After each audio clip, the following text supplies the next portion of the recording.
OBC नेते लक्ष्मण हाकेंनी मद्यप्राशन केलेलं नव्हतं। हाकेंच्या वैद्यकीय चाचणीनंतर हा निष्कर्ष समोर आल्याची माहिती सूत्रांनी दिलेली आहे। प्रदीप कापसे माझे सहकारी आपल्याला याविषयी अधिक माहिती देतील। प्रदीप, सुधीर, आपल्याला खरं तर काल लक्ष्मण हाके यांना मराठा आंदोलकांकडून जाब जो आहे तो विचारण्यात आला।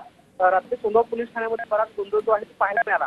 मराठा आंदोलकांचा दावा होता की लक्ष्मण हाके यांनी सार्वजनिक ठिकाणी मद्यप्राशन जे आहे ते केलेलं आहे आणि त्यानंतर त्यांनी शिवीगाळ सुद्धा केली, अशा पद्धतीचा आरोप जो आहे तो मराठा आंदोलकांकडून करण्यात येत होता।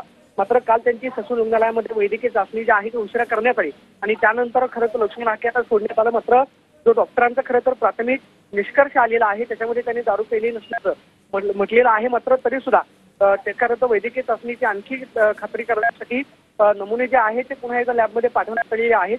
कदाचित त्याचा अहवाल येण्यासाठी 2 ते 3 दिवस लागू शकतात।